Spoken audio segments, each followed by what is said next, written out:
Hey, it's Thea Daniels with R.A.W.Vlogcast, where we keep it real, authentic, and I talk with people who are willing to share their passion.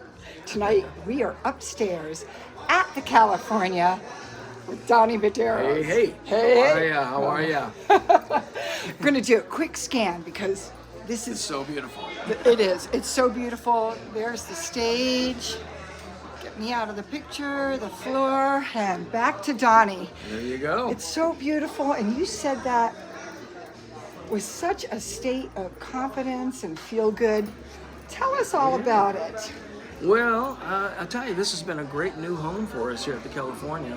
We've been doing the ProJam with the Blues Defenders for about 15 years now. Mm-hmm. And we've been all over the place. We started at the Tradewinds Bar in Cotati when that was a scene, and then we went all over the place to the Washoe House, the big crazy tent, and then back to here. So we're real happy with that. Now back to here meaning? Here at the California, okay, on 7th Street here in Santa Rosa. Uh-huh. And brand new thing, they do live theater most of the days of the week, and then we have the Monday night ProJam. Giving us a lot of fun things to do on a Monday night. Oh yeah, for sure. So, and the attendance has been good. People have really liked it, you know, and so we keep going. We decided to do a special guest every single week. So last week we had Leah Tice, Ticey. And this week we have Aki Kumar. Yes. Yeah, exactly. Yes. We got Fillmore Slim coming in 2 weeks too. How about that? That's pretty special. And Nancy Wright. So we've kept it going like that. Oh my gosh, woohoo, terrific. Oh, Nancy, I got to talk to her a year ago. Anyways, Donny, this is all about you right now. Oh, okay. How'd you get started? What inspired you? Who influenced you when you were a wee lad? Yeah, I got started playing bass when I was about 16. There was a battle of the bands. My first cousins, they were singer guys with guitars. They had no bass player. They bought me a bass, and they said, in 3 weeks we have this battle of the bands at the Oakland Auditorium. And so we went in. We did not win it, but we decided that we could sing three-part harmony real well together. And so we started a band called the Staten Brother Band, and we started touring around and doing this and that, and we had a pretty good career at it. So I stayed with it all through. I was just going to say, you've done this your whole life. Yeah, pretty much. I took about a 10-year break. I have 4 children, so I kind of raised them and all that. But yeah, it's been kind of a full-time, it's been a full-time passion for me, for sure. Passion's the name of the game. Exactly. That'll keep you going. So, that'll keep you going. Who was it that you were passionately influenced by? Well, I was from the East Bay, and so back then we used to open for Cold Blood and for Tower of Power and the Doobie Brothers.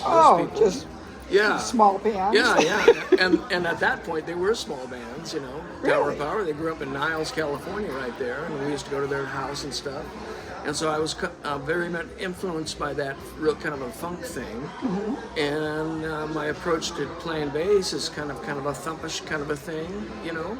And I knew Rocco pretty well, Prestia, from Tower. And so that's kind of that was the influence. And then always trying to keep the groove right in the music. And the bass is a combination of a rhythm section instrument, like the drums, and a guitar. So it's a melody instrument too. And so, but you're responsible for the groove all the way along, whether you're playing a shuffle or a swing or funk or whatever you're playing. You know. So it wasn't just because the bass seems to be what all the girls like the bass player. You got a whole lot of. It's all about the bass. It's all about the bass. Well, but it does sound like it's all about the bass. For me, it's always been just all about the bass. Mm-hmm. I loved it from the very first note I ever strummed on it. Really did. And I always have. And the deepness of those notes just get to my soul, for sure. So. Well, I'll tell you what, they get to our soul.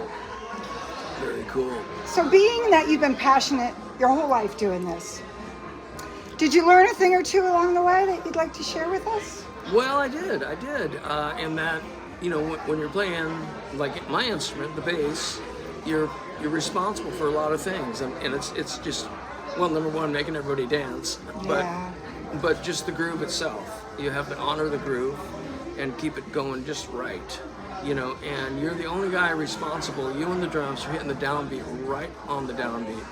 The guitar guy and the keyboards can lay back a little bit and kind of figure it out, but you're totally responsible for hitting it right then, right on that downbeat. If it's a C, it's a C. If it's an F, it's an F. You got to be there, you know, and everything in between.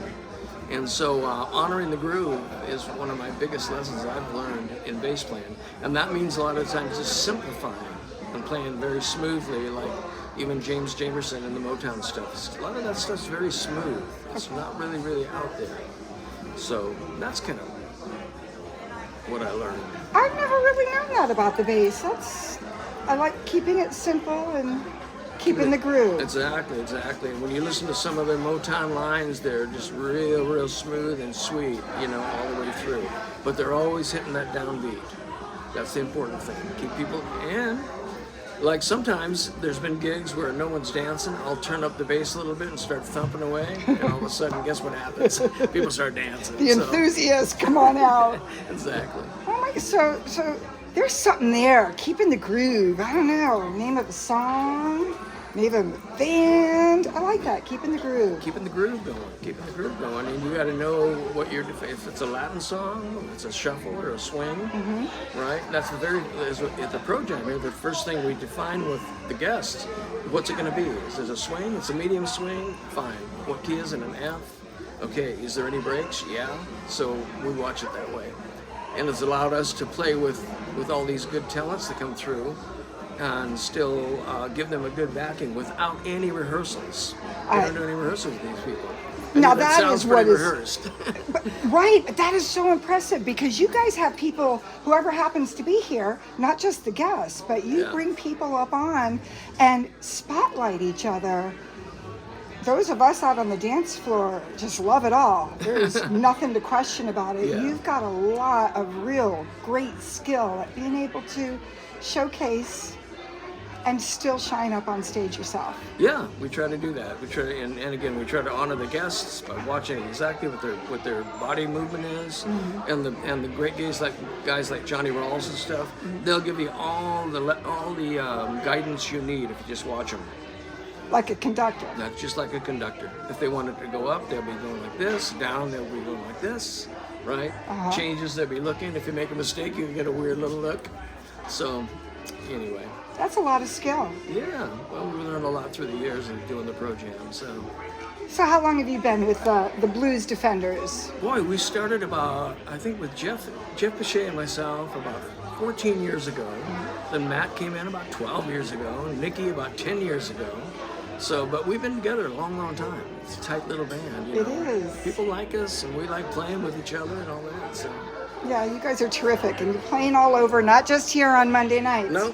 So how can we find where you are at? Well, usually my Facebook page, I'll be throwing stuff out there, you know, and that's probably the best way. TheBluesDefenders.com is another place. Okay. To and Donny Mederos Facebook, or is it the Blues Donny Defenders? Donny Mederos Facebook. Okay. I'll throw the stuff out there. Okay, so. Terrific. Yeah. And anything that we need to put on our calendars coming up this year? Let's see, what do we got? We got Elephant in the Room is coming up, a Mardi Gras celebration. Oh yeah. In February, that's right. Tuesday. Yeah, we're gonna be on tour with Johnny Rawls coming in June. So we'll have a bunch of dates with him. We've been his backup band for many years, like 8 years. Congrats, wow. On the West Coast backup band. And we went to Japan with him, and went to Mexico with him. So he'll be coming to town. Okay. And so here tonight we have Aki Kumar, of course. Next week, Nancy Wright, great saxophone player, horn player of the year. And then Fillmore Slim. And then we have Kid Anderson up from San Jose. He's coming up. Do you guys hear all the amazing people he gets to play with? Life is good. Life is good. That's what happens when you live your passion. That's right. So, okay, bluesdefenders.com, Donny Mederos on Facebook, and Monday night blues jams at the California, 7th Street, Santa Rosa. That's how you can find these guys. That's right. Thanks so much, Donny, for sharing with us. Thank you so much for all your help. Oh my gosh, it's so much. This is my passion. All right. Okay, Gotta cheers. go to work. Okay.